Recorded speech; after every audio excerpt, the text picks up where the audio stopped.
Hey friend, tonight we're traveling far back in time, across the seas, into the misty landscapes of feudal Japan, a world of wooden castles, endless rice paddies, and the distant echo of bamboo flutes carried on the wind.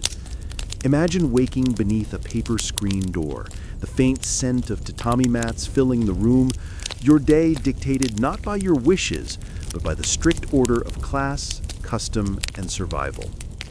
Life in this age was beautiful, yet harsh. The cherry blossoms that drifted gently across temple gardens were the same blossoms that samurai would compare to life itself, short, fragile, and fleeting. A single mistake could cost you everything, whether you were a farmer owing rice taxes to your lord, a merchant walking the narrow streets of Edo, or even a warrior bound by honor. In this story, we'll slip quietly through that world, into the crowded village kitchens, the shadowed castle halls, and the wide, sunlit fields.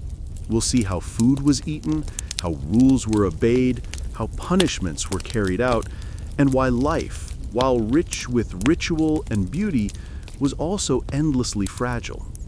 So settle in, let the quiet rhythm of the past guide you, and together we'll explore why you wouldn't last a single day in feudal Japan. Born into the order. In the world of feudal Japan, you are born not just into a family, but into a place. It is a place as fixed and as unchangeable as the stones in a temple garden. From your first breath, you are a part of a great, intricate, and unyielding social structure, a four-tiered pyramid of being that dictates every aspect of your life, from the food you eat and the clothes you wear, to the way you bow and the person you will one day marry. There is no climbing this pyramid. There is only the quiet, lifelong duty of occupying the step upon which you were placed by the ancestors. At the very apex of this structure, just below the distant divine emperor, are the samurai. They are the warrior class, the rulers, the administrators. Their purpose is to govern and to protect. Their symbol is the sword, a weapon they alone are permitted to wear. To be born a samurai is to be born into a world of privilege, of martial discipline, and of a crushing, ever-present code of honor. Below them, forming the broad and sturdy base of the pyramid, are the peasants, the farmers. They are the vast majority of the population. Their purpose is to cultivate the land, to grow the rice that is the lifeblood of the nation. They're honored in theory, for without them the nation would starve, but their lives are ones of relentless toil and of heavy, unending obligation. To be born a peasant is to be born with your hands in the earth and your back bowed in deference. Below the peasants are the artisans, the craftsmen. They are the makers of things, the swordsmiths, the potters, the weavers, the carpenters. Their skill is respected, but they are seen as less essential than the farmers, for they do not produce food. They live in the growing towns, their lives governed by the rhythm of their workshops and the rules of their guilds. And at the very bottom of the pyramid, considered the least honorable of all, are the merchants. They produce nothing. They grow nothing. They only buy and sell the things that others have made. In a society that values production and duty above all else, the merchant is seen as a kind of necessary parasite, a dealer in the grubby world of profit and of coin. Though they may grow wealthy, they will never achieve the social prestige of even the poorest samurai. This is the world you are born into. There are no dreams of becoming something else. A peasant's son will be a peasant. A craftsman's daughter will marry a craftsman. Your path is not a choice, it is an inheritance, a destiny written in your blood. This is not seen as a form of oppression, but as a form of harmony. It is the natural order of things, a reflection of a cosmic balance where every person has a specific role to play, a specific duty to fulfill. To question your place is to question the wisdom of the heavens. And so you learn your role from your earliest childhood. You learn the specific words of respect you must use when speaking to someone of a higher class. You learn the precise angle at which you must bow. You learn the tasks, the skills, the sorrows, and the small, rare joys of the station into which you were born. Your life is not a journey of discovery. It is a slow, patient, and lifelong performance of a part that was written for you long before you ever stepped onto the stage. The way of the sword. To be born a samurai is to be born into a world of cold, beautiful, and demanding steel. Your life, from your earliest memories, is shaped and defined by the sword. It is not just a weapon.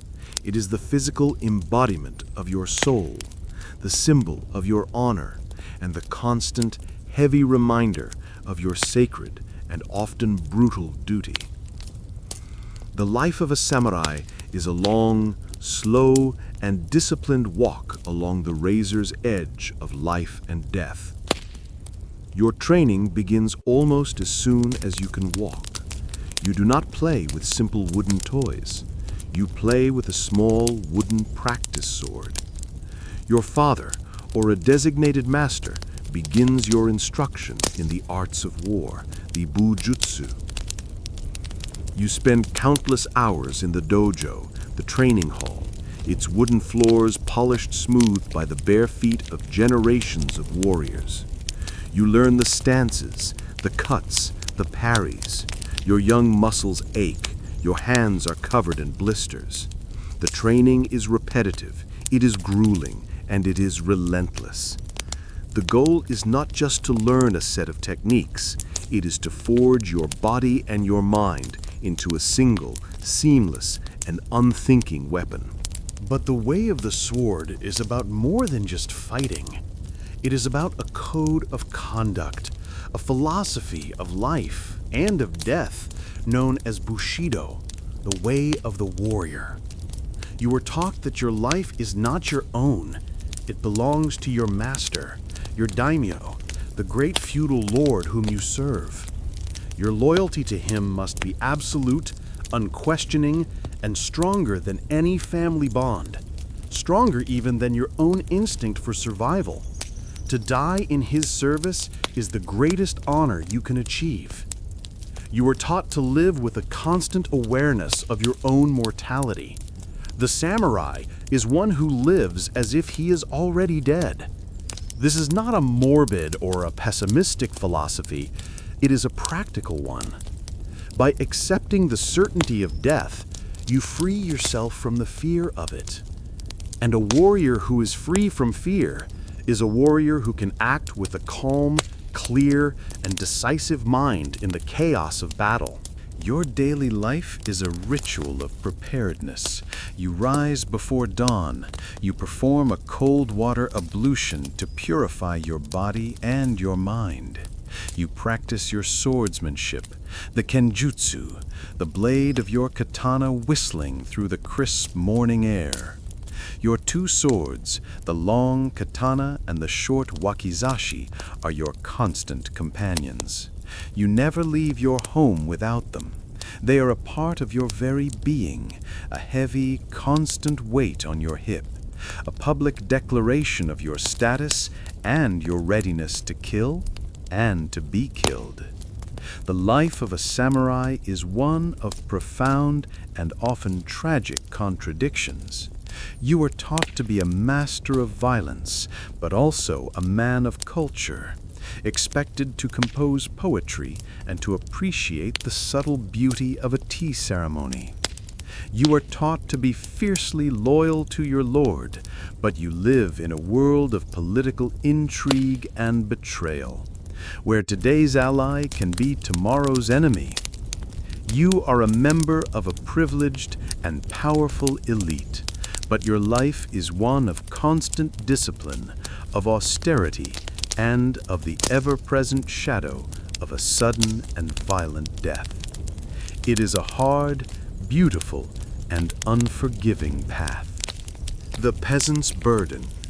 This is the story of the peasant, the gnomon, whose life is bound from birth until death to the small, narrow, and often grudgingly fertile strip of land that is your family's inheritance and its burden. You are a peasant, and gnomon, and your existence is a long and cyclical story of back-breaking labor, of quiet endurance, and of a deep, intimate, and often adversarial relationship with the earth. The center of your world is the rice paddy.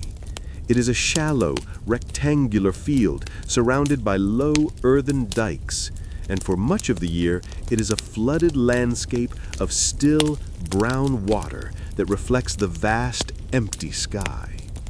Rice is the currency of your world. It is the food that sustains you, and it is the tax that you must pay to the samurai lord who owns the land and, in a very real sense, owns you. Your work is governed not by a clock, but by the relentless and unchanging rhythm of the seasons. In the spring, you must prepare the paddy, a grueling task of plowing the heavy, wet soil with a simple man-powered plow, and of repairing the dikes. Then comes the planting.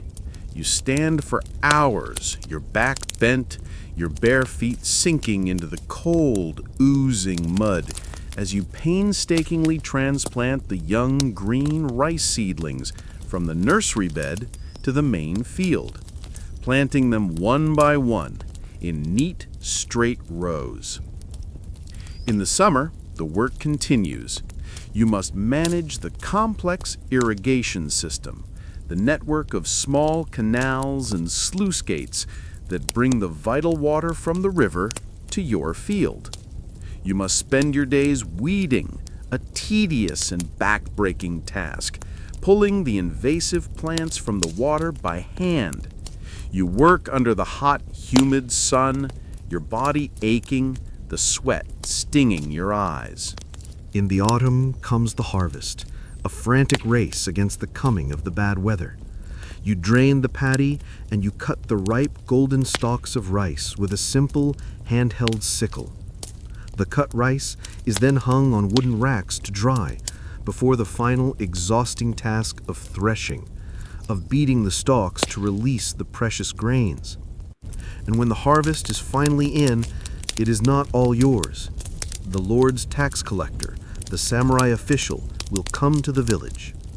He will measure your rice with a cold, impersonal precision. A huge portion of your harvest, sometimes as much as half of it, will be taken as the annual rice tax, the nengu. You watch with a silent, heavy heart as the product of your entire year's labor is loaded onto carts and taken away to the Lord's castle. What is left is what your family must survive on for the next year. The life of a peasant is a life lived on the very edge of survival. A summer of drought can wither the rice stalks. A typhoon can flood the fields and destroy the crop. A single bad harvest can mean a winter of gnawing hunger, a season of starvation and of sickness known as a kikin. Your home is a simple one-room hut with a thatched roof, a packed earth floor, and walls of bamboo and paper. You live in a world of profound simplicity and of constant, wearying toil. But it is not a life without its small, rare moments of beauty. The sight of the new green rice shoots against the still brown water of the paddy, the sound of the frogs singing in the evening, the communal joy of the village festival that celebrates a successful harvest. These are the small, bright threads in a life that is, for the most part, a long, quiet, and deeply honorable story of hard, unrelenting work. Castles and power. High on a hill, its stone foundations rising from the earth like a natural outcrop, its white plastered walls and its multiple, gracefully curved roofs soaring against the sky, stands the castle. It is the most powerful and the most visible symbol of the feudal order, a mountain of stone, of wood, and of power that dominates the surrounding landscape. It is a fortress, it is a palace, and it is the administrative heart of the entire province. This is the home of your lord, the daimyo, and it is the center of a world that is as far removed from your own village life as the moon is from the earth. The castle is designed, first and foremost, for war. It is a masterpiece of defensive architecture. It is surrounded by a series of deep, wide moats, their waters a placid but formidable obstacle. The walls are immense, made of massive, expertly fitted stones, their inward sloping design making them incredibly resistant to the earthquakes that plague your land. To reach the central keep, the Tenshu, an attacker would have to navigate a confusing, labyrinthine series of gateways, of narrow, winding paths, and of enclosed courtyards, all of which are designed to trap and to expose an invading army to a merciless hail of arrows and of musket balls from the defenders on the walls above. But the castle is also a place of a strange and austere beauty. The stark white plaster of the walls is a brilliant contrast to the dark, weathered gray of the roof tiles. The intricate, geometric patterns of the wooden lattices on the windows, the golden, fish-like ornaments that decorate the roof ridges, these are all details that speak of a refined and powerful aesthetic. To enter the castle is to enter a world of cool, dim, and echoing interiors. The floors are made of dark, polished wood, which creaks softly underfoot. The walls are not stone, but a series of sliding paper screens, the shoji and the fusuma, which can be opened and closed to reconfigure the space. The light is soft and diffuse, filtered through the translucent paper of the screens. The rooms are sparsely furnished, with little more than woven tatami mats on the floor, and a single, beautifully painted scroll or a flower arrangement in an alcove. It is a world of a severe, minimalist, and deeply intimidating elegance. This is the world of the daimyo. He is the absolute ruler of his domain, his han. He is a great warrior, the commander of his own private army of samurai. But he is also a politician, a judge, and a CEO. He spends his days in his audience chamber, receiving reports from his officials, dispensing justice, managing the complex economy of his province. His power over the lives of the thousands of people who live on his lands is almost absolute. The castle is the center of a bustling town, the Jokonmachi, which has grown up around its walls. This is the home of the artisans who supply the castle with its needs, of the merchants who run its economy, and of the samurai who serve the lord. The life of the town is entirely dependent on the life of the castle. The great stone fortress on the hill is more than just a building.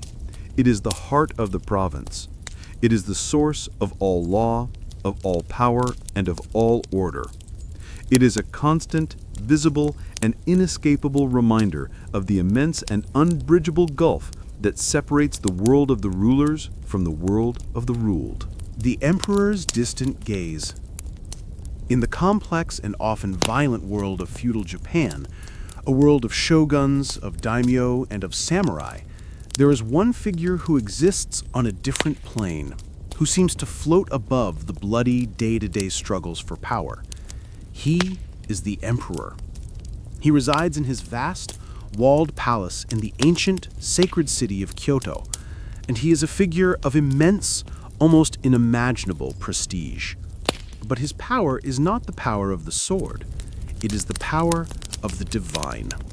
He is a god, but he is a god in a gilded cage. The emperor is believed to be a direct descendant of the sun goddess Amaterasu, the most important deity in the Shinto pantheon. His bloodline is sacred, unbroken for 1,000 years. He is the high priest of the nation, the living link between the heavens and the earth.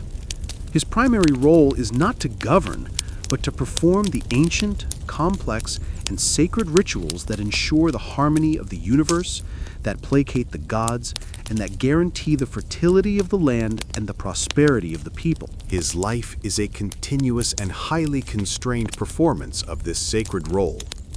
He lives in a world of almost complete isolation, separated from the ordinary world by the high walls of his palace and by a complex and suffocatingly formal court etiquette. He is surrounded by a small, exclusive, and highly refined court of aristocrats, the Kuge, who, like the emperor, trace their lineage back to the dawn of time. His days are governed by a strict, unchanging calendar of religious rites. He performs ritual purifications. He makes offerings to his imperial ancestors. He presides over the great seasonal festivals of the Shinto faith. His every gesture, his every word is imbued with a deep symbolic and religious significance. But he has no real temporal power. The practical day-to-day business of governing the country, of raising armies, of collecting taxes, of administering justice is in the hands of the shogun, the supreme military dictator, who rules from his own capital in Edo or Kamakura. The shogun is the one who holds the real power. He is the one who controls the daimyo and the samurai. But he always rules in the name of the emperor. He is, in theory, merely the emperor's loyal and humble servant, the one who carries out the imperial will. This creates a strange and uniquely Japanese dual system of power. The emperor is the source of all legitimacy. His shogun's power is only made valid by the official sanction of the emperor. A daimyo's rank is conferred by the imperial court. The emperor is the sun, the still, quiet, and sacred center of the political universe. The shogun and the daimyo are the planets, the ones who move, who act, who fight, but whose orbits are ultimately determined by the gravitational pull of the imperial throne. For the ordinary peasant in a remote village, the emperor is a figure of almost mythical status. He is a name, a concept, a distant and benevolent god who lives in a golden city far to the south.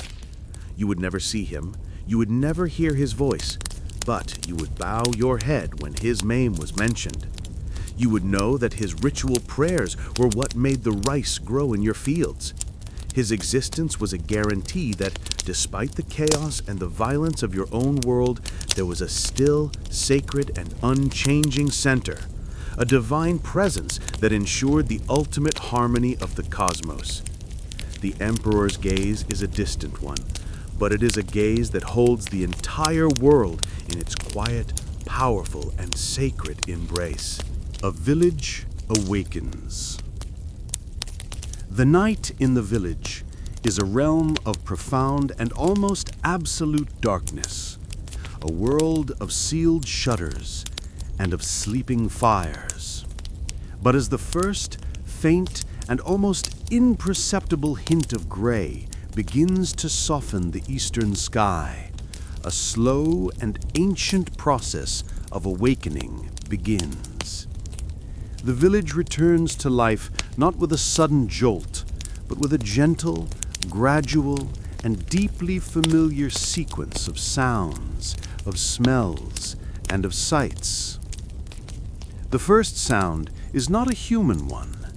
It is the crowing of a rooster, a single, ragged, and defiant cry that tears through the pre-dawn stillness. Another rooster answers from the other side of the village, and then another, a chain reaction of calls that serves as the village's natural alarm clock.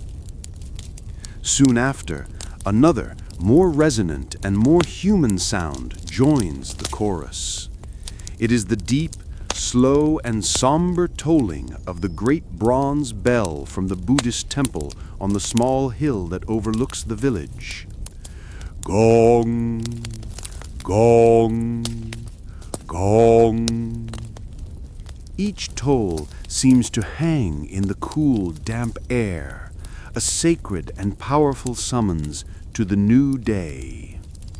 It is a call to the monks to begin their morning prayers, but it is also a signal to the villagers that the time of sleep is over and the time of labor is about to begin. Now the first signs of human life appear. From the thatched roofs of the small, tightly clustered peasant huts, thin, pale, and almost ghostly columns of smoke begin to rise into the still morning air. A woman in each household is awake, kneeling on the packed earth floor, coaxing the embers of last night's fire back to life.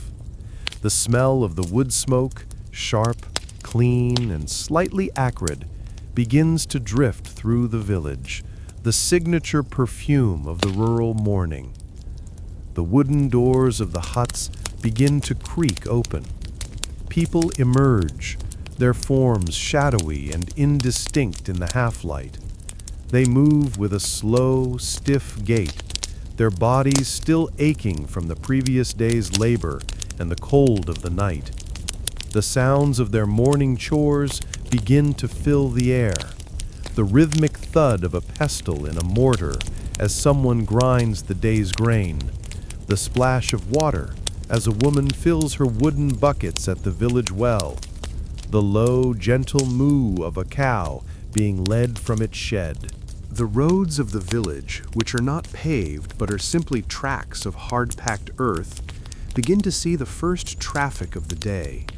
People move about their business, their bare feet or their simple straw-soled sandals making a soft, shuffling sound on the ground. A group of men, their farming tools resting on their shoulders, begin the long, silent walk out to the fields. Their silhouettes are dark and hunched against the slowly brightening sky. The world is still a place of soft, muted colors.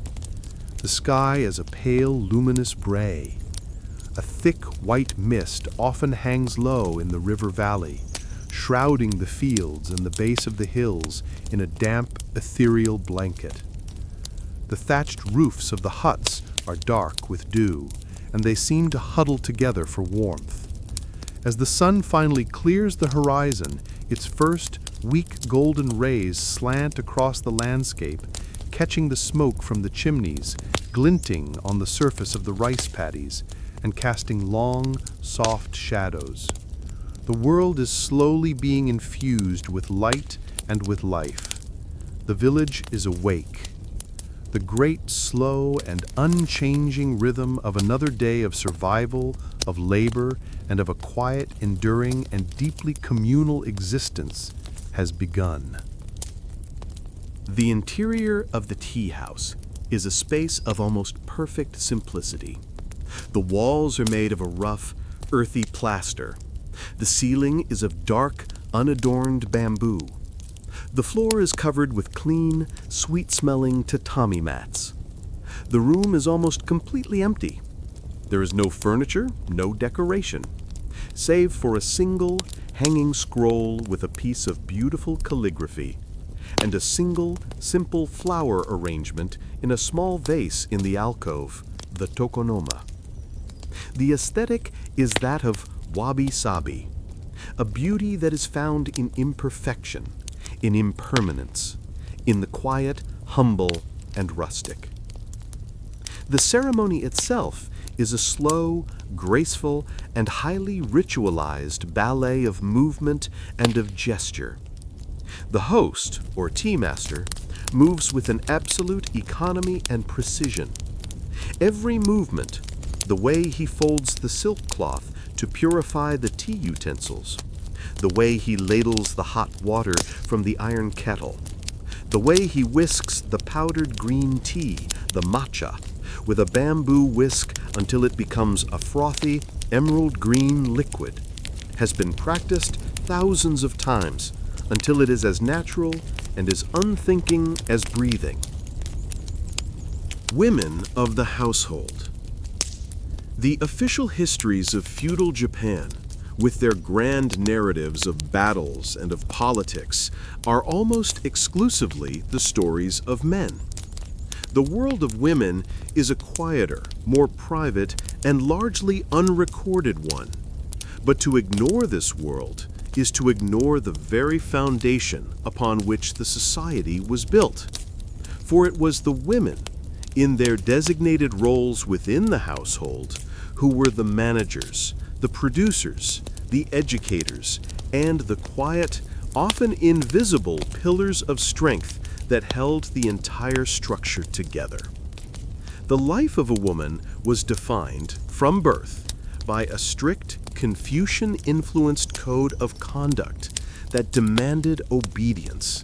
Obedience to her father as a girl, obedience to her husband as a wife, and obedience to her son as a widow. Her world was the household, and her primary duties were domestic. But within this seemingly constrained sphere, women often wielded a significant amount of practical power and influence. The guests, who sit in the formal seiza position on the tatami mats, watch in a state of shared contemplative silence. The only sounds are the sound of the water boiling in the kettle, a sound that is said to resemble the sighing of the wind in the pines, the soft click of the bamboo ladle against the rim of the kettle, the swishing of the whisk in the tea bowl.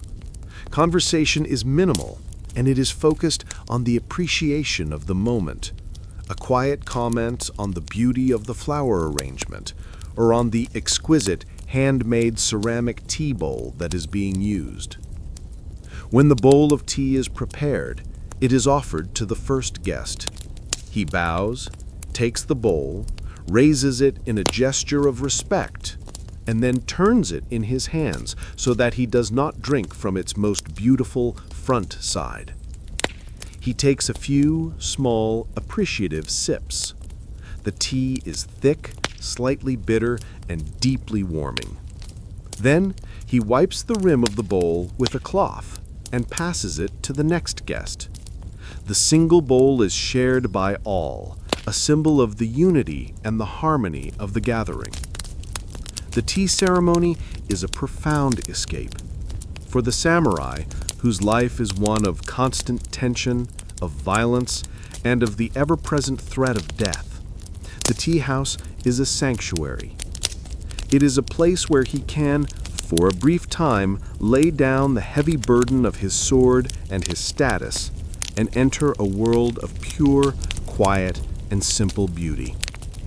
It is a moment of stillness in a world of chaos, a quiet, shared, and deeply human ritual that affirms the possibility of finding peace, harmony, and a moment of perfect, imperfect beauty in the simple act of preparing and drinking a bowl of tea. For the wife of a peasant, life was one of relentless shared labor. She was a full partner in the economic life of the family. She worked alongside her husband in the rice paddies, her back bent, her feet in the mud. But her own specific domain was the hut and the land immediately around it. She was responsible for the vegetable garden, for the raising of the chickens and the pigs. She was the one who would spend hours at the grinding stone, turning the day's grain into flour. She was the one who would spin the hemp or the silk, and who would sit for endless days at the loom, weaving the cloth that would clothe her family. Her labor was not just supplementary, it was absolutely essential to the family's survival. For the wife of a samurai, life was very different, but no less demanding. She was the manager of a much larger and more complex household. While her husband was away on military campaign or performing his duties at the daimyo's court, which was often for long periods, it was she who was in complete charge of the family's estate. She had to manage the household finances, oversee the servants, and be responsible for the defense of the home. She was also responsible for the education of the children, particularly for instilling in her sons the values of the samurai code. She was expected to be a model of stoicism, of grace, and of an iron-willed self-discipline. The ideal samurai woman was one who could wield a naginata, a long polearm, to defend her home, and who would, if the situation demanded it, take her own life with a ritual dagger rather than face dishonor. In the rarefied world of the imperial court in Kyoto, the lives of the aristocratic women were different again. They were ladies of immense refinement and of a sophisticated literary culture. They were the great poets and the great writers of their age. The world's first novel, The Tale of Genji, was written by a court lady, Murasaki Shikibu. These women were not warriors or farmers, but they were the creators and the keepers of a high culture that was defined by its elegance, its subtlety, and its profound appreciation for beauty. From the peasant's hut to the samurai's estate to the emperor's palace, the lives of women were circumscribed by a powerful and patriarchal set of social rules. They were denied the public political power of men, but within their own designated sphere, they were figures of immense strength, of skill, and of a quiet, enduring, and absolutely essential wisdom. They were the silent partners in the great, ongoing project of Japanese civilization. Monks and the temple bell. In the landscape of feudal Japan, a landscape that is often defined by the fortress-like castles of the daimyo and the humble, thatched-roofed huts of the peasants, there is another type of structure that is a constant and powerful presence. It is the Buddhist temple, the Tara. It is a place of profound and otherworldly peace, a sanctuary from the struggles of the mundane world, and its great bronze bell is a voice that speaks to the entire community, a sound that marks the passage of time and calls the soul to contemplation.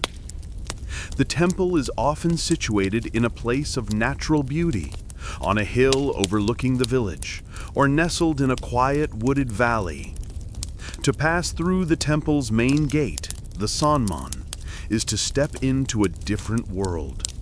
The air is cool and still, and it smells of old, dark wood, of the sweet, spicy scent of burning incense, and of the damp, green moss that grows on the stone lanterns. The grounds are a carefully composed landscape of raked sand, of ancient gnarled pine trees, and of quiet, contemplative gardens. The central figure of this world is the monk. He is a man who has renounced the world, who has shaved his head, and has taken vows of poverty, of celibacy, and of obedience.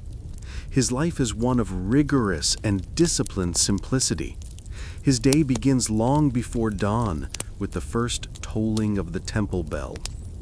He rises in the cold and the dark and makes his way to the main hall, the hondo, for the morning chanting.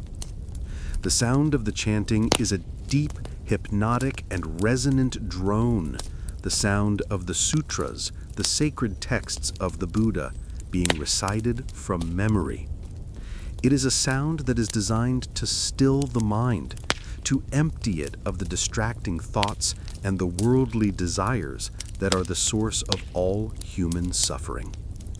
The monk's life is a simple and repetitive rhythm of prayer, of meditation, and of manual labor. He might spend his morning in the practice of zazen, seated, silent meditation, his mind focused on his own breath.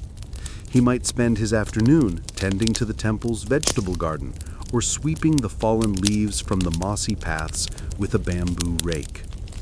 These simple, mindful acts of labor are seen as a form of meditation in themselves. The temple is not just a place of religious retreat. It is a vital part of the life of the surrounding community. It is the local school, where the sons of the wealthy might learn to read and to write. It is a place of refuge in times of war, its sacred ground offering a degree of protection from the violence of the samurai.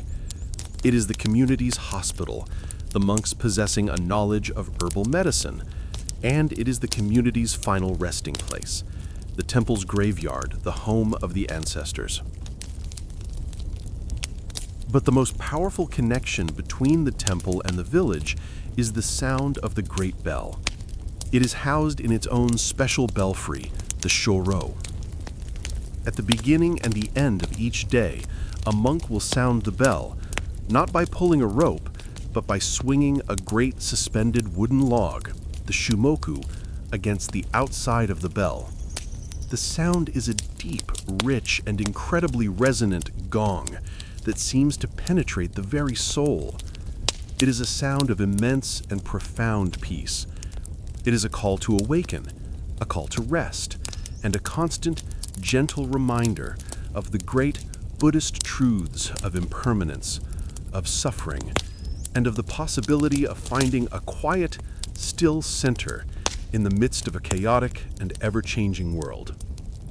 Food on the table.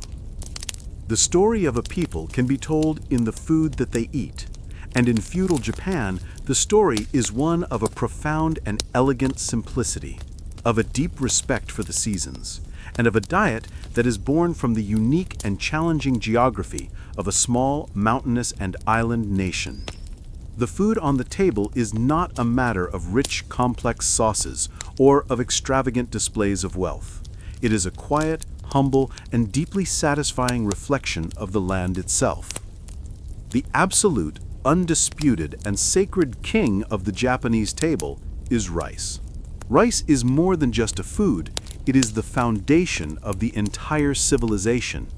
It is the primary crop of the peasant, the primary tax paid to the samurai, the primary source of the calories that fuel the nation. A person's wealth is measured in koku, a unit of volume equal to the amount of rice that it takes to feed one person for 1 year. The word for a meal, gohan, is also the word for cooked rice. To have a meal without rice is almost unthinkable. The rice is a short-grained, sticky variety, steamed to a perfect, fluffy tenderness. Its flavor is subtle, slightly sweet, and it is the clean, white canvas upon which the rest of the meal is painted. The second great pillar of the diet is the soybean. This humble, versatile legume is transformed, through the magic of fermentation, into two of the most essential ingredients of the cuisine, miso and soy sauce. Miso is a thick, salty paste of fermented soybeans, which is the basis for the ubiquitous miso soup, a warm, savory, and deeply comforting broth that is a part of almost every meal. Soy sauce, or shoyu, is a dark, salty liquid that is used as a primary seasoning. The third pillar is the bounty of the sea. As an island nation, Japan has always had an intimate relationship with the ocean. Fish, both fresh and dried, is the primary source of animal protein. It might be grilled simply over a charcoal fire with little salt. It might be simmered in a broth. Or, for those living close to the coast, it might be eaten raw, a practice that would evolve into the sophisticated art of sashimi. Seaweed, too, is a vital part of the diet, harvested from the sea and used in a variety of forms, from the crisp sheets of nori to the gelatinous strands of wakame in a soup. The final component of the meal is the vegetables. These are almost always seasonal, a reflection of what is available from the local farms and the mountains. In the spring, there are tender bamboo shoots. In the summer, there are cucumbers and eggplants. In the autumn, there are mushrooms and root vegetables like the daikon radish and the burdock root. And a constant feature of every meal is a small dish of pickled vegetables, the soup kemono, their sharp, salty, and sour taste a perfect palate-cleansing counterpoint to the blandness of the rice. A typical meal is a study in balance and in harmony. It is served on a small, low table, with each person having their own set of lacquered or ceramic bowls. There'll be a bowl of rice, a bowl of miso soup, and a few small side dishes. It is a meal that is light, that is healthy, and that is deeply connected to the rhythms of the land and of the sea. It is a food that is born of a culture that has learned to find a deep and satisfying beauty in the simple, the natural, and the unadorned. The harshness of law. The sense of order and of harmony that is so central to the Japanese aesthetic is not just a matter of art and of philosophy. It is a social and political reality that is enforced by a system of law that is swift, severe, and often brutally harsh. In the world of feudal Japan, justice is not a complex and abstract ideal to be debated by lawyers. It is a sharp and simple instrument of power, designed to maintain the rigid social hierarchy and to punish any deviation from the established order with an unflinching and terrifying severity. The law is not the same for everyone. The fundamental principle of the legal system is the inequality of the classes. A samurai has the legal right of kiri sute gomen, the right to cut down and leave. This means that he can, if he feels he has been grievously insulted by a person of a lower class, draw his sword and kill them on the spot without fear of legal reprisal. For a peasant or a merchant to even speak to a samurai in a disrespectful tone is to risk a sudden and violent death. The law is a clear and constant reminder that the lives of the lower classes are of a lesser value. The administration of justice is in the hands of the local daimyo and his samurai officials. There is no trial by a jury of one's peers. An accused person is brought before a samurai magistrate who acts as the investigator, the prosecutor, and the judge.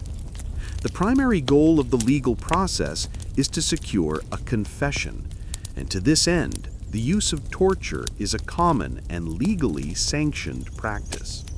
A prisoner can be bound with ropes, hung from the ceiling, or subjected to a variety of other painful and humiliating procedures until a confession is obtained. A confession, even one extracted under extreme duress, is considered to be the ultimate proof of guilt.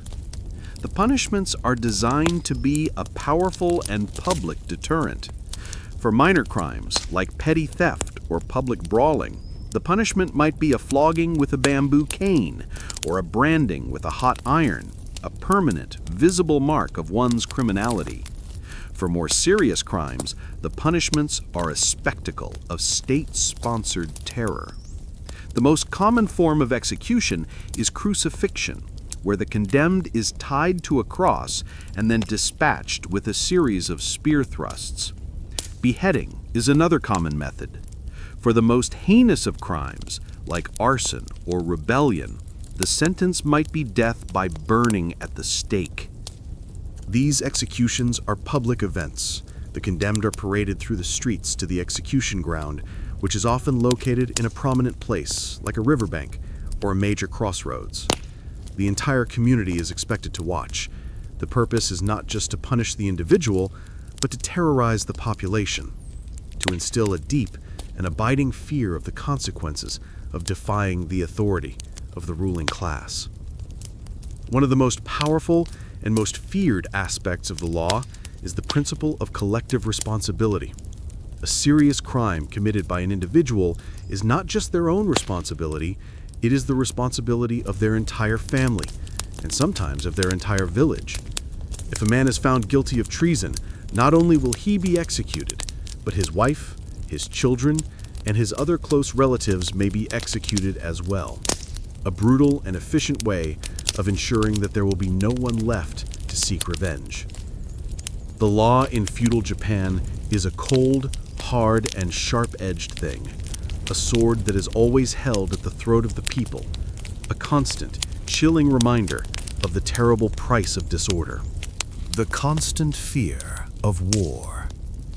While the long peace of the Tokugawa shogunate would eventually bring a kind of enforced stability to Japan, for much of the feudal period, and particularly during the chaotic, century-long era of the Sengoku Jidai, the age of the country at war, life was lived under the constant, dark, and oppressive shadow of violence. The great daimyo The rival warlords were engaged in a continuous and ruthless struggle for land and for power. And the ordinary people, the peasants and the townspeople, were the grass that was trampled under the feet of the fighting elephants. For a peasant living in a small, undefended village, the fear of war is a constant low-level hum of anxiety. You know that your village is located in a strategic valley, a route that armies are likely to take. You watch the horizon. You listen for the distant sound of marching feet or of horses' hooves. The arrival of an army in your vicinity is a catastrophic event, regardless of which side they are on. An army on the march is a hungry beast, and it lives off the land. The samurai will ride into your village, and they will requisition your food supplies. They will empty your small storehouse of its precious rice. They will take your chickens and your pigs. They will drain your barrels of ale. This is not theft. It is the accepted practice of war. To resist is to be cut down without a second thought. The soldiers will also demand labor. The able-bodied men of the village will be conscripted, forced to act as porters, as ditch diggers, as servants for the army. It is a form of temporary slavery, and many of these men will never return, dying of disease, of starvation, or of a stray arrow in a battle that is not their own. And then there is the battle itself. If your village is unlucky enough to be in the path of a retreating army or to be the site of a skirmish, the consequences are devastating. The victorious army will often loot and burn the village as a matter of course. Your small thatched roof hut, which has been your family's home for generations, can be turned into a pile of smoking ash in a matter of minutes. The fields of ripe rice, the product of a year of your labor, will be trampled and destroyed. You learn to live with a constant sense of impermanence. You learn to hide your most precious possessions, a small store of food, a few coins, by burying them in the earth. When you hear that an army is approaching, you gather your family and you flee, taking only what you can carry on your backs. You run for the hills, for the deep woods, and you hide, waiting for the storm of violence to pass. When you return, you often find a scene of utter devastation. Your home is gone, your fields are ruined, your neighbors are dead. And you must begin the long, slow, and heartbreaking process of rebuilding, knowing that the next army, the next battle, could be just over the horizon. The constant fear of war creates a deep and pervasive sense of fatalism, a feeling that life is a fragile, unpredictable, and ultimately uncontrollable thing. It fosters a deep distrust of the samurai class, who are seen not as noble protectors, but as a source of random and destructive violence. It is a life lived on a knife's edge, a life where the fragile peace of the village can be shattered at any moment by the distant, terrifying, and all too familiar sound of the drums of war. The roads of the village, which are not paved but are simply tracks of hard-packed earth, begin to see the first traffic of the day. People move about their business, their bare feet or their simple straw-soled sandals making a soft shuffling sound on the ground. A group of men, their farming tools resting on their shoulders, begin the long, silent walk out to the fields. Their silhouettes are dark and hunched against the slowly brightening sky. The world is still a place of soft, muted colors. The sky is a pale, luminous gray. A thick white mist often hangs low in the river valley, shrouding the fields and the base of the hills in a damp, ethereal blanket. The thatched roofs of the huts are dark with dew, and they seem to huddle together for warmth. As the sun finally clears the horizon, its first weak golden rays slant across the landscape, catching the smoke from the chimneys, glinting on the surface of the rice paddies, and casting long, soft shadows. The world is slowly being infused with light and with life. The village is awake. The great, slow, and unchanging rhythm of another day of survival, of labor, and of a quiet, enduring, and deeply communal existence has begun. Ronin on the road. In the rigidly ordered, hierarchical world of feudal Japan, every person has a place. The peasant is tied to the land. The artisan is tied to his workshop. The merchant is tied to his shop. And the samurai is tied by a sacred and unbreakable oath of loyalty to his lord, his daimyo. But what happens when that tie is broken? What happens to a samurai when his lord is killed in battle, or when his lord's domain is confiscated by the shogun? He becomes a ronin, a wave man, a masterless samurai, and he is cast adrift on the unpredictable currents of a society that has no place for him. The ronin is a figure of profound and tragic ambiguity. He is a member of the elite warrior class. He still wears the two swords that are the symbol of his status. He still possesses the deadly skills of a trained swordsman. But he no longer has a master to serve, a stipend to support him, or a recognized place in the social order. He is an anomaly, a ghost, a man caught between the world of the samurai and the world of the commoner. His life is one of constant and often desperate wandering. He travels the roads of Japan, moving from town to town, seeking employment, seeking a purpose. He is a figure of both fear and of pity. The peasants in a village will see a ronin approaching, and they will eye him with a deep suspicion. Is he an honorable warrior, down on his luck? Or is he a desperate man who will use his sword to take what he needs?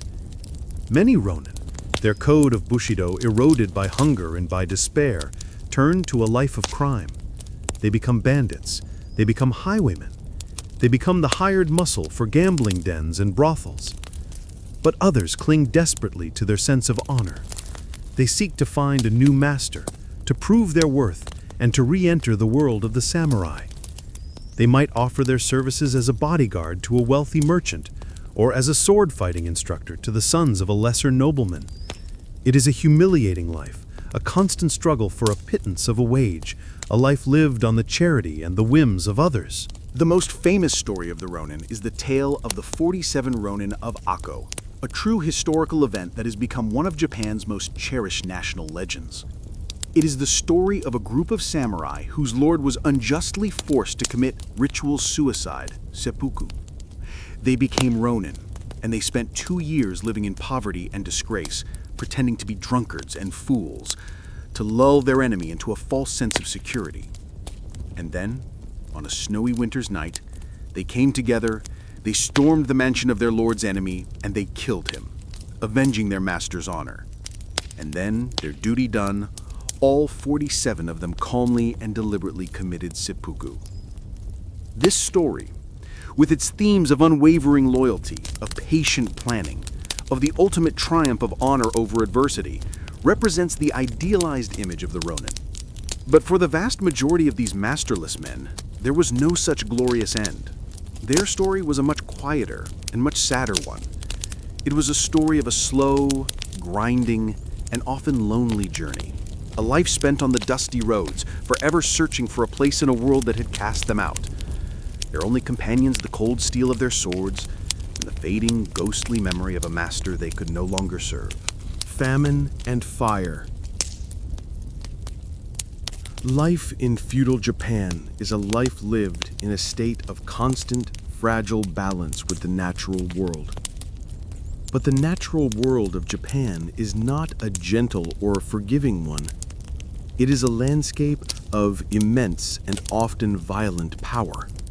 It is a land of volcanoes, of earthquakes, of typhoons, and of a climate that can swing from life-giving abundance to life-threatening scarcity with terrifying speed.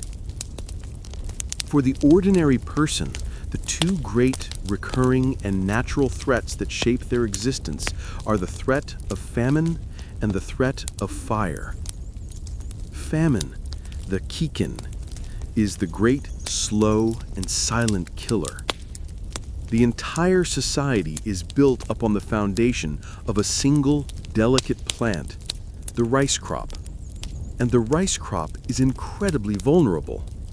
A summer of too little rain, a drought, can wither the stalks in the flooded paddies. A summer of too much rain, a series of floods or powerful typhoon can wash the crop away. A long, cold, and sunless summer can prevent the grain from ripening at all.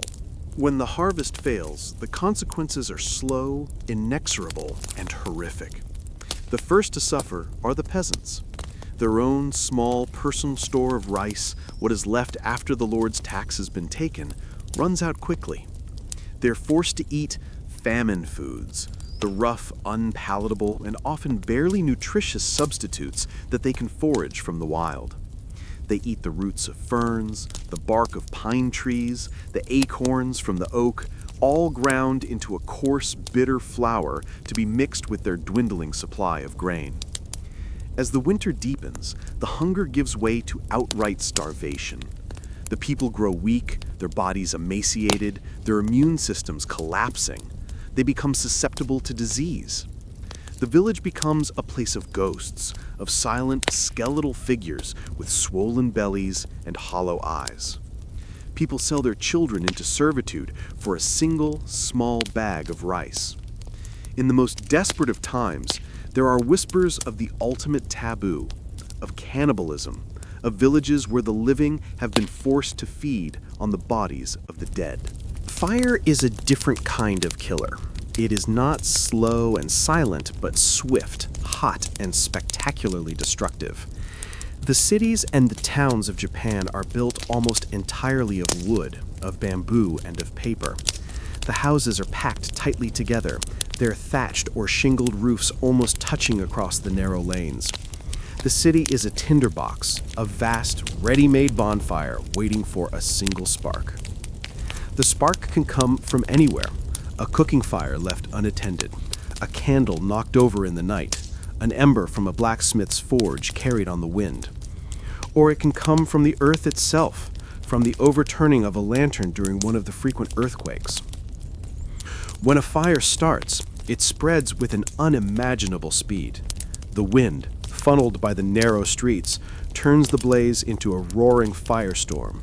The wooden houses, dried by the sun, are consumed in minutes. The only defense is to create a fire break, to pull down the houses in the path of the fire to try and starve it of fuel. The people flee in panic, taking only what they can carry. The sky turns a dark, angry orange-red, and the air is filled with a thick, choking smoke and a rain of burning embers. The fire can rage for days, and when it is finally done, it leaves behind a vast, desolate landscape of smoking, blackened ruins. A great fire can destroy a third or even a half of a major city like Edo or Kyoto in a single terrible night. Famine and fire. The one a slow, cold, and creeping death, the other a fast, hot, and explosive one. They are the two great natural counterweights to the human world, constant and brutal reminders of the profound and terrifying fragility of life in a land of immense and often unforgiving power. The weight of obligation. It is an invisible, intangible, and utterly inescapable force that is woven into the very fabric of the soul. It is the concept of giri, a complex and powerful idea that can be translated as duty, as obligation, as the social and moral burden that a person carries throughout their life. To be born in Japan is to be born into a vast, intricate, and often crushing web of these obligations. The first and most important of these is the duty to one's lord. For a samurai, this is the absolute center of their existence. Their loyalty to their daimyo is a sacred and unconditional bond, a loyalty that must be placed above all other considerations, above their own family, above their own wealth, above their own life. The stories of the samurai are filled with tales of incredible self-sacrifice, of warriors who willingly and even joyfully give their lives to fulfill their duty to their master. But this sense of obligation extends down through every level of society. The peasant has a duty to the lord who owns the land, a duty that is paid in the currency of rice and of labor. He also has a duty to his own family, to his ancestors, and to his descendants, a duty to maintain the family's small plot of land and to pass it on to the next generation. And the entire village is bound by a web of mutual obligation. The individual is subordinate to the group. The well-being of the community is paramount. If a family's house burns down, the entire village will come together to help them rebuild it. If a family is unable to plant their fields due to sickness, their neighbors will do it for them. But this support comes with a price. The individual is expected to conform to the norms of the village, to not bring shame or trouble upon the community. The pressure to conform is immense. This weight of obligation shapes the inner life of the individual. Personal desire, individual ambition, the concept of following your own dream. These are ideas that are largely alien and are seen as a form of dangerous selfishness. The needs of the group, of the family, of the Lord, always come first. Your life is not a journey of self-discovery. It is a long and often difficult performance of your assigned duties. This can create a profound and often tragic inner conflict. The classic theme of much of Japanese literature and drama is the conflict between giri, duty, and ninjo, human emotion. It is the story of the samurai who falls in love with a woman he cannot marry, and who must choose between his own heart and his duty to his family. It is the story of the merchant who must sacrifice his own wealth to save the honor of his friend.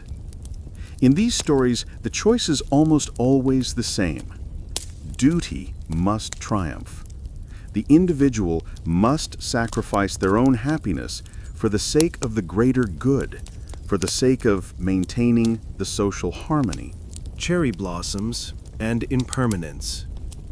In the midst of a culture that is so often defined by its harshness, its rigidity, and its martial discipline, there is a deep, countervailing current of an exquisite and almost heartbreaking sensitivity to the beauty of the natural world. And there is no greater symbol of this aesthetic than the cherry blossom, the sakura. The brief, spectacular, and fragile blooming of the cherry trees in the spring is more than just a beautiful natural event. It is a profound, national, and almost religious meditation on the very nature of life and of death. The winter in Japan can be long, cold, and monochrome. But then, in the first warming days of spring, the miracle begins. The bare, dark, and seemingly lifeless branches of the cherry trees begin to swell with buds. And then, almost overnight, the trees explode into a magnificent, cloud-like profusion of delicate, pale pink and white blossoms. For a week, or perhaps 10 days, the landscape is transformed. The parks, the temple grounds, the riverbanks are all enveloped in a soft, ethereal, and almost dreamlike beauty. This is the season of hanami, of flower viewing. It is a time when the entire society, from the highest noble to the humblest peasant, pauses its work and comes together to celebrate this fleeting spectacle. People will pack simple meals and flasks of sake, and they will go to the places where the blossoms are most beautiful. They will spread out mats under the blooming trees, and they will spend the day feasting, drinking, singing, and simply gazing at the flowers. The atmosphere under the cherry blossoms is one of a gentle, joyful, and slightly melancholic conviviality. The rigid social hierarchies seemed to soften for a moment. A samurai might share a cup of sake with a merchant. A group of farmers might sing a boisterous folk song. It is a time of a shared communal appreciation for a moment of pure and universally accessible beauty. But the beauty of the cherry blossoms is defined by its impermanence. The blossoms are at their peak for only a few days, and then, at the first sign of a strong wind or a heavy rain, the petals begin to fall.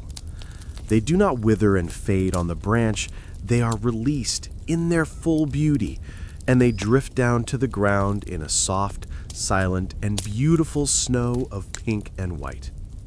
And it is this very fragility, this fleetingness, that is the source of their profound power and meaning.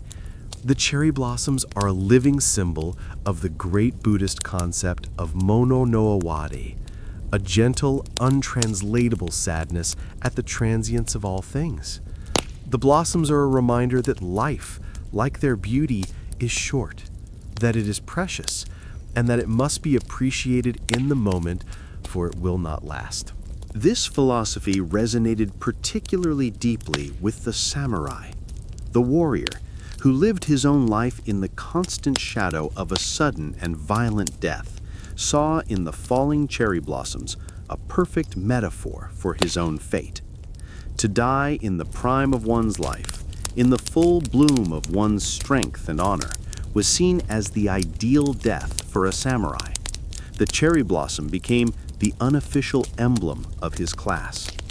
The season of the cherry blossoms is a brief and beautiful pause in the hard and demanding rhythm of Japanese life.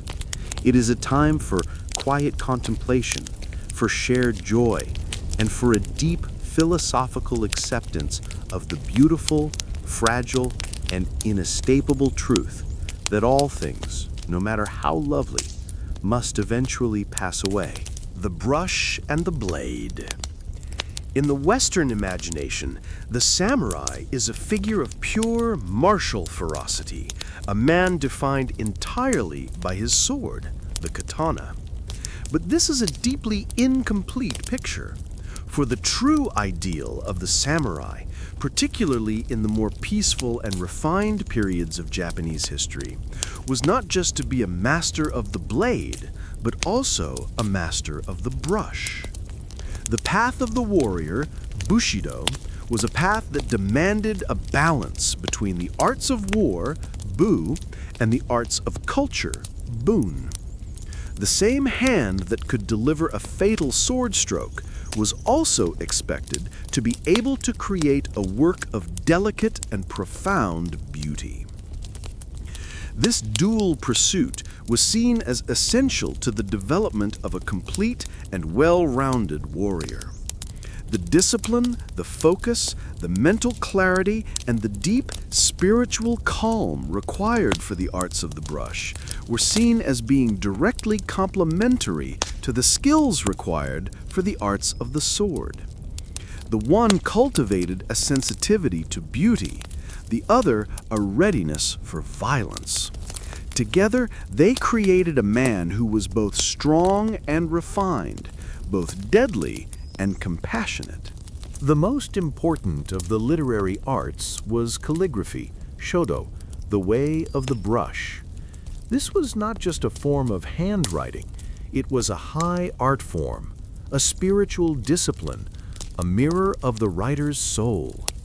The samurai would spend hours in quiet contemplation, grinding his own ink on an inkstone, loading his brush, and then, in a single fluid and unhesitating burst of creative energy, he would paint a character, a kanji, on a sheet of delicate rice paper.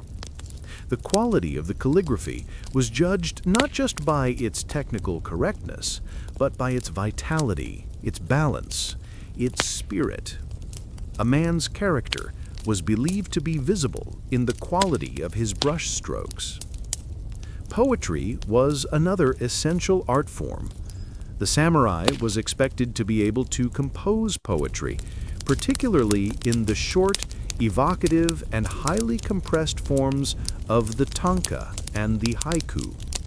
These poems were often about the themes that were central to the samurai's life: the beauty of nature, the changing of the seasons, the impermanence of life, the loneliness of the warrior's path. It was not uncommon for a samurai to compose a final death poem in the moments before he was to commit ritual suicide, seppuku, a last beautiful and controlled expression of his spirit before he faced his end. Deeply spiritual ink-wash painting, sumi-e, which had been imported from Zen Buddhist monasteries in China. The artist would use a few simple and elegant brushstrokes to capture the essence of a subject: a stalk of bamboo, a crane, a misty mountain landscape. The goal was not to create a realistic depiction of the world, but to express a feeling, a mood, a moment of Zen insight. This deep connection between the brush and the blade is one of the most fascinating and most profound aspects of the samurai culture. It reveals a world that was far more complex and far more sophisticated than the simple, brutish stereotype of the warrior. It was a world that understood that true strength was not just a matter of physical power, but also a matter of inner stillness, of spiritual discipline, and of a deep and abiding sensitivity to the fragile, fleeting, and often heartbreaking beauty of the world. Gardens of stillness. In the midst of the crowded, noisy, and often chaotic world of feudal Japan, there existed spaces of a profound and almost supernatural quiet and stillness. These were the gardens. But they were not the colorful, flower-filled, and symmetrical gardens of the European tradition. The Japanese garden, particularly the Zen rock garden, or a kare-sansui, was something else entirely. It was a minimalist, abstract, and deeply philosophical landscape, a place designed not for strolling or for socializing, but for quiet, solitary, and intense meditation. The Zen garden is a masterpiece of emptiness. It is a world stripped bare of all non-essential elements. It typically consists of a flat, rectangular area of carefully raked white sand or gravel, a few artfully placed and weathered stones of different sizes and shapes, and perhaps a small, controlled patch of moss. There are no flowers, there are no flowing streams. There is only the stark, simple, and deeply resonant beauty of stone, of sand, and of empty space. The garden is not meant to be entered. It is meant to be viewed from a single fixed perspective, from the veranda of the temple or the monastery to which it is attached. It is a three-dimensional painting, a landscape of the mind. The meaning of the garden is not explicit. It is suggestive and open to interpretation. The raked sand is often said to represent the ocean, the lines raked into it, the ripples on the surface of the water. The stones are said to represent islands or mountains or sacred animals like the tiger or the dragon. Or they can represent abstract philosophical concepts, the constellations in the sky, the void. The purpose of the garden is to quiet the monkey mind of the viewer, to stop the endless chatter of thought, and to create a space for a direct, intuitive experience of truth. The creation and the maintenance of the garden is a spiritual practice in itself. The monks will spend hours in a slow, mindful, and repetitive act of raking the sand, creating patterns of perfect parallel lines or of swirling concentric circles. The act of raking is a form of moving meditation, a way of bringing order and of clarity to both the garden and to the mind. The aesthetic of the Zen garden is one of a profound and asymmetrical balance. The stones are placed in a way that feels both random and inevitable. The relationship between the stones, the sand, and the empty space, the ma, between them, is the source of the garden's power. It is a beauty that is not loud or decorative, but quiet, deep, and deeply calming. The Zen garden is a sanctuary, a refuge from the world of illusion, of suffering, and of striving. It is a place that teaches the great Zen Buddhist truths of emptiness, of non-attachment, of the beauty that can be found in the simplest and most humble of things. To sit before it, to let your gaze soften, to let your mind grow still, is to be transported to a place of profound and almost timeless peace. It is a small, quiet, and perfectly ordered universe, a landscape designed to help you discover the even quieter and more perfect landscape that lies within your own still heart. Music of the Koto. The night has fallen. The paper shutters of the room are closed, filtering the pale silver light of the moon into a soft, diffuse glow. A single oil lamp on a low lacquered stand casts a small, warm, and trembling circle of orange light, making the shadows in the corners of the room seem deep and mysterious. The air is cool and still, and it smells of the sweet, subtle perfume of the tatami mats and of the faint, clean scent of the cedar wood from which the house is built. It is a scene of a profound and almost perfect stillness. And then the silence is broken by a sound. It is the sound of the koto, a long, traditional Japanese stringed instrument. It is a beautiful object, over 6 feet long, made of polished paulownia wood, with 13 silk strings stretched taut across a series of movable bridges. A woman, dressed in a simple but elegant silk kimono, kneels before the instrument. Her movements are a study in a quiet, contained grace. She plucks the strings with ivory plectums or picks that are attached to the fingers of her right hand, while her left hand presses on the strings to change their pitch. The music that she creates is a thing of a delicate, crystalline, and almost heartbreaking beauty. It is not the loud, harmonic, and emotionally demonstrative music of the Western tradition. It is a music of suggestion, of subtlety, of empty space. The notes are like single, perfect drops of water falling into a still, moonlit pool. The melodies are spare, they are plaintive, and they are often filled with a sense of a deep and distinctly Japanese melancholy. The silences between the notes are as important as the notes themselves, creating a feeling of tension, of longing, and of a beauty that is all the more precious for its fragility. The music is often inspired by the natural world. A piece might be called "The Sound of the Deer Calling in the Autumn Hills," or "The Murmur of a Mountain Stream." It is a music that seeks not to describe the world, but to evoke its essence, its feeling, its spirit. Another instrument that might be heard in this quiet, intimate setting is the shakuhachi, a simple, end-blown bamboo flute. Its sound is breathy, it is haunting, and it is deeply and profoundly connected to the world of Zen Buddhism. The playing of the shakuhachi, the suizen, or blowing zen, is seen as a form of meditation. The player seeks to empty his mind, to become one with his own breath, and to produce a sound that is as natural and as unadorned as the sighing of the wind in a bamboo grove. This is the music of the inner world, the music of the court and of the temple. It is a music that is designed for a quiet, contemplative, and intimate listening. It is a world away from the boisterous, earthy folk songs of the village festival. It is a sophisticated and highly refined art form, a music that speaks not of the struggles of the body, but of the subtle and often sorrowful landscapes of the soul.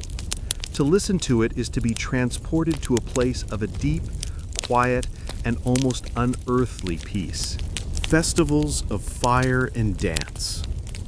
The life of a Japanese peasant is a life that is defined by a rigid code of conduct, by a heavy burden of labor, and by a stoic and uncomplaining endurance. But it is not a life without its moments of explosive, joyful, and communal release. These are the Matsuri, the local Shinto festivals, the bright, colorful, and chaotic celebrations that provide a necessary and welcome counterpoint to the quiet, monochrome austerity of daily life. The Matsuri is a sacred event, a festival in honor of the local kami, the tutelary god or spirit of the village. But it is also a deeply social one, a time when the entire community comes together to feast, to drink, to dance, and to temporarily cast off the heavy burdens of their duty and their decorum. The festival often begins with a solemn procession. The kami, which is believed to reside in a sacred object, a mirror or a sword, is placed in a portable shrine, the mikoshi. This ornate, lacquered, and gilded shrine is then carried on the shoulders of the young men of the village who chant and shout as they paraded through the streets. The procession is a noisy, energetic, and joyous affair, a way of purifying the village and of bringing the blessing of the god to every household. As evening falls, the village is transformed. The narrow, dusty streets are hung with dozens or even hundreds of paper lanterns, their soft, warm, and golden light creating a magical, dreamlike atmosphere. The air is thick with the delicious smells of the festival food being cooked on open stalls. Grilled fish on a stick, sticky rice cakes, sweet fermented rice wine. The heart of the Matsuri is the dance. In the central open space of the village, a wooden platform, the yagura, has been erected, and it is decorated with lanterns and banners. A group of musicians sits on the platform, playing a simple, repetitive, and infectious rhythm on drums, on flutes, and on gongs. And around this platform, the entire village dances. This is the Bon Odori, the festival dance. It is not a dance for skilled performers. It is a dance for everyone. The movements are simple, they are repetitive, and they are easy to learn. The villagers form a great moving circle around the platform, their feet shuffling, their hands clapping, their bodies swaying in time to the insistent, hypnotic beat of the drums. The old and the young, the men and the women, everyone joins in. The atmosphere is one of pure, uninhibited joy. The sake flows freely, the usual rigid rules of social decorum are relaxed. People laugh, they shout, they sing along with the music. For this one magical night, the hardships of their lives are forgotten. The crushing weight of their obligations is lifted. They are not just peasants, they are a community. A single, joyful, and moving body, united by the rhythm of the drums and the warm, golden light of the paper lanterns. The Matsuri is a vital and necessary part of the emotional life of the village. It is a release valve, a safety valve, a time when the pent-up emotions of a hard and repressive life can be safely and joyfully expressed. It is a fiery, noisy, and beautiful explosion of life, a defiant celebration of community, of faith, and of the simple, enduring, and deeply human need for joy. Shadows of the Shogunate. After the long, bloody, and chaotic century of the age of the country at war, a new and powerful order descended upon Japan. It was the beginning of the Tokugawa shogunate, an era of peace, of stability, and of a rigid, almost suffocating social and political control that would last for over 250 years. The The Tokugawa shogunate was the final and most perfect expression of the Japanese feudal system, a world that was deliberately and systematically frozen in time, a society sealed off from the rest of the world, living in a long, quiet, and often deeply repressive afternoon of its own history. The architect of this new order was Tokugawa Ieyasu, a brilliant, patient, and utterly ruthless daimyo who, at the beginning of the 17th century, finally succeeded in unifying all of Japan under his own absolute authority. He established his capital not in the ancient imperial city of Kyoto, but in the new, bustling, and strategically located city of Edo, the future Tokyo. And from his great castle in Edo, he and his descendants would rule Japan with an iron fist.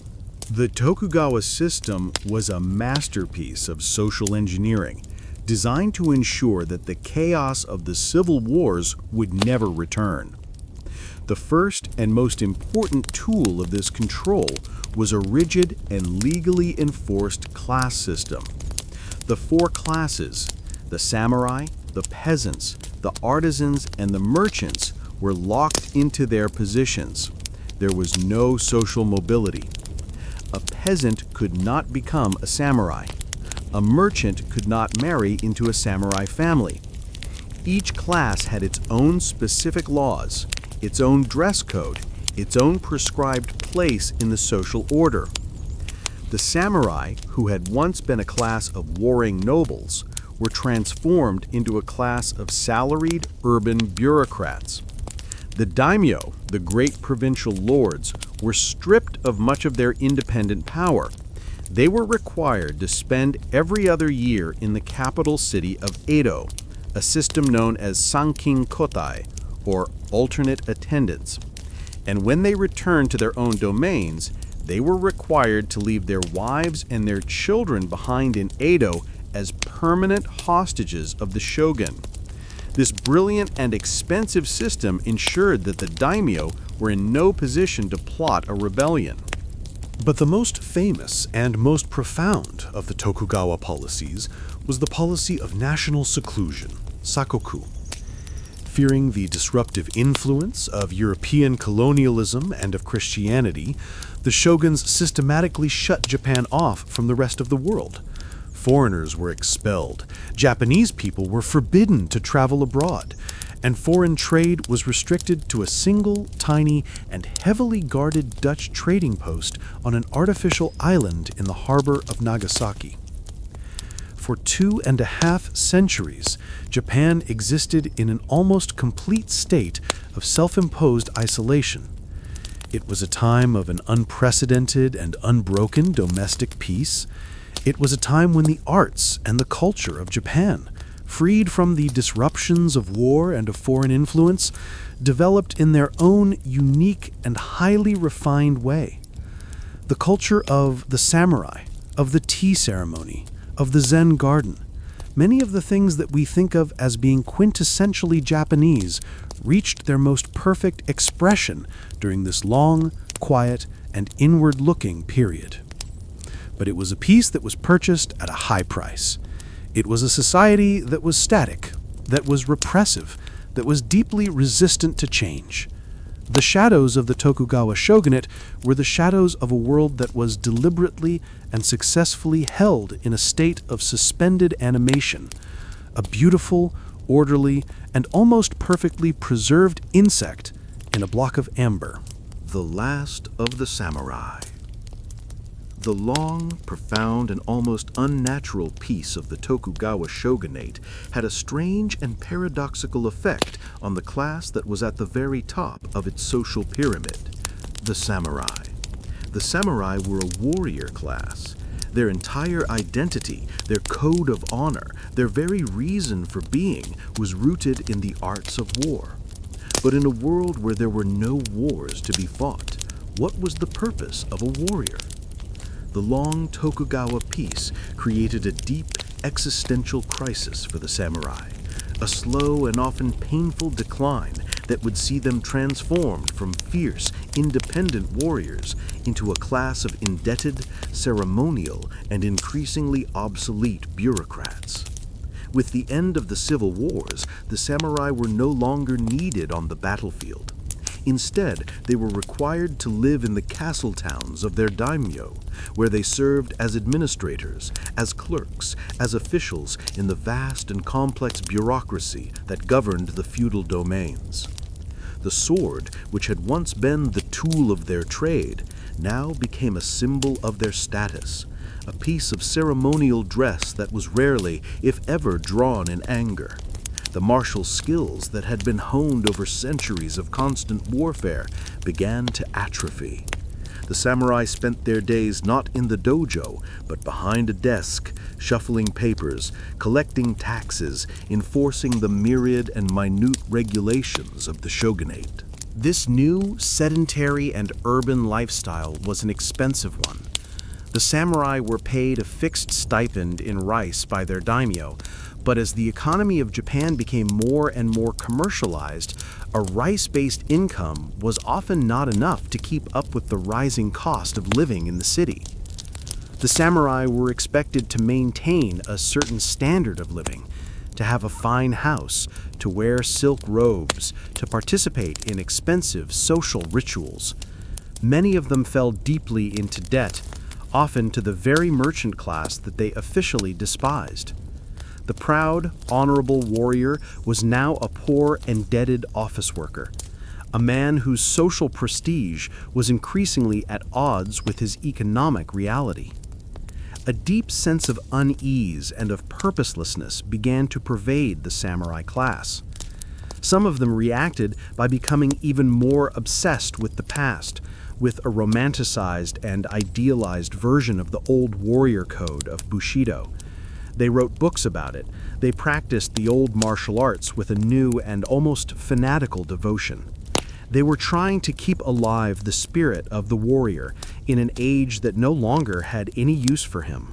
Others sought an escape in the floating world, the pleasure districts of the great cities, with their theaters, their tea houses, and their geishas. They spent their meager stipends on sake, on gambling, on the fleeting and expensive pleasures of the night. The samurai of the Tokugawa period were a class that had been made redundant by the very peace that their ancestors had fought to create. They were a living anachronism, a warrior class in a world without war. They were trapped between the glorious, violent past that had defined them and the peaceful, bureaucratic present that was slowly but surely making them irrelevant. They were the last of their kind, the final, beautiful, and often tragic generation of a warrior ideal that was slowly and gracefully, but also inexorably, fading into the long, quiet shadows of history. Western ships on the horizon. For 2.5 centuries, Japan had been a closed world, a nation that had deliberately and successfully sealed itself off from the currents of global history. The Tokugawa shogunate had created a bubble of peace and of stability, a society that was content to live in a state of splendid isolation. But in the middle of the 19th century, the outside world, a world that had been transformed by the Industrial Revolution, by the rise of new, powerful empires, and by a new and aggressive form of global capitalism, came knocking at Japan's fragile paper screen door. And it came in the form of a fleet of massive, black, and deeply intimidating warships. In July of 1853, a squadron of 4 ships from the United States Navy, under the command of Commodore Matthew Perry, sailed, uninvited, into Edo Bay. These were not the wooden sailing ships that the Japanese had occasionally seen in the past. These were kudofune, as the Japanese called them. They were steam-powered, their great paddle wheels churning the water, their tall smokestacks belching a thick, black, and foul-smelling smoke. They were a floating embodiment of a new and terrifying kind of industrial and military power. A power that the Japanese, with their swords and their antique cannons, could not possibly hope to match. Commodore Perry had come with a simple and non-negotiable demand from the President of the United States that Japan open its ports to American trade and to American whaling ships. He delivered his message, and then he left, promising to return the following year for an answer and making it clear that if the answer was no, he would return with a much larger and more powerful fleet. The arrival of the black ships was a profound and traumatic shock to the Japanese system. It was a national humiliation. It shattered the illusion of Japanese superiority and of the impregnability of their sacred land. It exposed the deep technological weakness of the shogunate and its inability to defend the country against this new barbarian threat. A great and furious debate erupted within the country. On one side were officials of the shogunate, who argued for a policy of pragmatism and of appeasement. They knew that they could not win a war against the Americans, and they believed that the only realistic option was to sign the treaties and to open the country, however reluctantly, to the outside world. On the other side was a powerful faction of conservative anti-foreign samurai, particularly from the great outlying domains of Satsuma and Choshu. They were outraged by the shogunate's weakness. Their slogan was, "Sun no Joi," revere the emperor, expel the barbarian. They called for a national resistance, for a return to the old ways, for a holy war against the foreign invaders. The shogunate, caught between the irresistible pressure of the West and the irresistible pressure of its own internal critics, was paralyzed. When Perry returned in 1854, they had no choice but to sign the treaty, opening Japan to the West. This act was seen by their domestic enemies as the ultimate betrayal, the final proof that the Tokugawa shogunate was no longer fit to rule. The arrival of the black ships was the single catalytic event that brought the long, slow, and quiet afternoon of feudal Japan to an abrupt and violent end. It was the spark that would ignite a decade and a half of political turmoil, of civil war, and of a revolution that would see the final collapse of the shogunate and the end of the samurai class itself. The great, dark ships on the horizon were more than just a military threat. They were the harbingers of a new and unavoidable world, a world that would, in a few short and dizzying years, completely and irrevocably transform the ancient, isolated, and deeply traditional land of Japan. The end of a world. The arrival of the Western powers and the forced opening of Japan acted as a powerful and destabilizing solvent, dissolving the ancient glue that had held the feudal world together for 1,000 years. The final years of the Tokugawa shogunate were a period of immense and often violent turmoil, a great national crisis of identity that would culminate in a brief but decisive civil war and a revolution that would have been one of the most rapid and most profound in human history. The old world of the samurai, of the daimyo, and of the shogun did not fade away gracefully. It was dismantled with a stunning and almost brutal speed to make way for the birth of a new and modern Japan. The catalyst for the final collapse was a rebellion of the great anti-Tokugawa domains of the south, particularly Satsuma and Choshu. These powerful outlying provinces, led by a new generation of young, ambitious, and pragmatic samurai, had initially been the most fiercely anti-foreign. But they quickly realized that their slogan of "expel the barbarian" was an impossible dream. They saw that the only way to resist the West was to learn from the West, to adopt its technology, its military organization, and its industrial power. Their new slogan became Fukoku Kyohei, enrich the country, strengthen the army. And to achieve this, they knew that the old, inefficient, and backward-looking feudal system of the Tokugawa shogunate had to be destroyed. They rallied around the figure of the young and charismatic Emperor Meiji. For centuries, the emperor had been a powerless, symbolic figurehead in Kyoto. Now he was transformed into a powerful symbol of national unity and of a desire for a restoration of direct imperial rule. In 1868, the forces of the Imperial Loyalists, armed with modern Western rifles and artillery, clashed with the more traditional samurai armies of the shogun in the Boshin War. The war was short and, by the standards of the old civil wars, relatively bloodless. The outcome was a decisive victory for the imperial forces. The last Tokugawa shogun was forced to abdicate, and the young Emperor Meiji was restored to power. His court moved from the ancient imperial city of Kyoto to the shogun's old capital of Edo, which was renamed Tokyo, the eastern capital. This was the Meiji Restoration, and it was the beginning of a revolution from above. The new oligarchic government that ruled in the emperor's name embarked on a breathtakingly ambitious and rapid program of modernization. The goal was to transform Japan from a feudal agricultural society into a modern industrial and military power as quickly as possible, to avoid the fate of China, which was being carved up and colonized by the Western powers. The old feudal structure was dismantled with a ruthless efficiency. In 1871, the feudal domains, the Han, were abolished, and the daimyo were pensioned off. The rigid, four-tiered class system was legally abolished. All Japanese were declared to be equal citizens before the law. And in the most profound and most painful of all the reforms, the samurai class itself was abolished.